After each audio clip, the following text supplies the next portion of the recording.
May sinerbisan pala akong Honda City ngayon lang.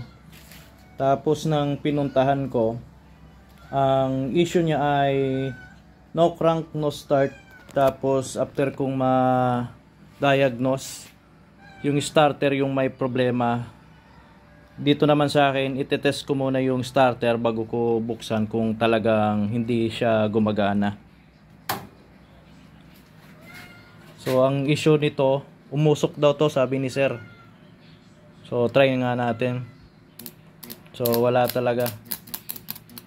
Ayaw umikot ang Bendix. So kaya ang gagawin ko dito, i-overhaul. Lilinisin yung starter, titingnan kung anong mga na-damage dito sa loob niya. Yan, bubuksan ko muna ito.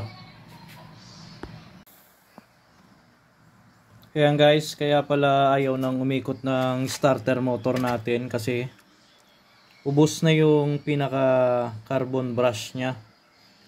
Sana hindi pa nasunog ito, kasi kung nasunog na ito, gagawin dito rewinding. Tapos yung armature, bali yung armature natin grounded na rin, susunog na rin to. So i-check natin kung kaya pang linisin lang. Solenoid, so bali solenoid, magdo-double check na lang ako ng solenoid. Tapos itong dalawa na to,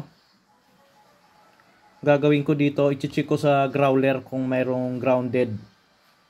So tingnan natin tong field coil saka itong armature niya, kung hindi pa ba siya grounded. Pag hindi pa yung grounded, lilinisin lang saka ito.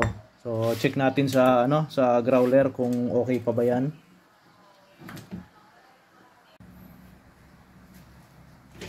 Ayan guys, sa growler check tayo kung okay pa ba yung armature natin.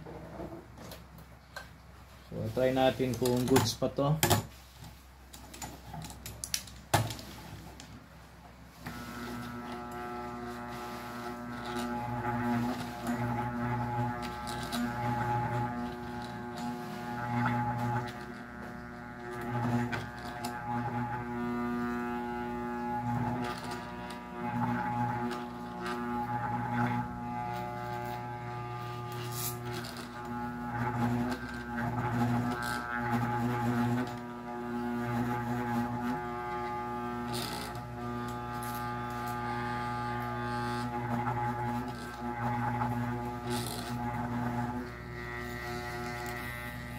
So okay pa naman. Tapos itong field coil, try din natin kung okay pa.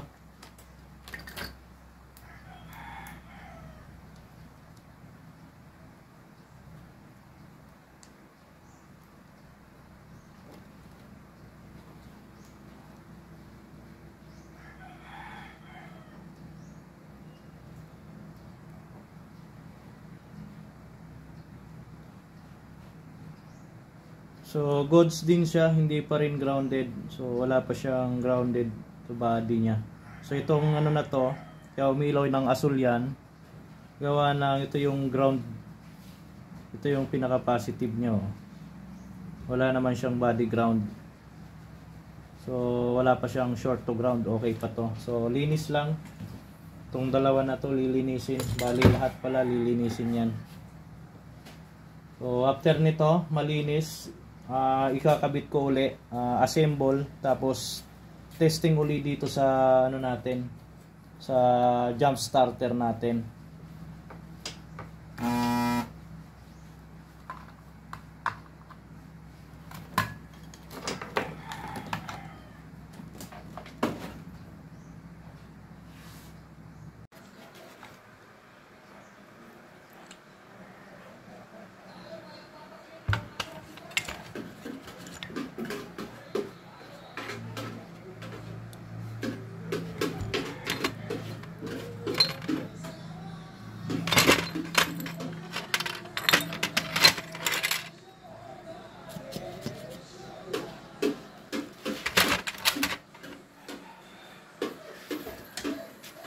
Yan guys, palitan ko na ng carbon brush, tapos nalinis ko na tong armature, goods naman.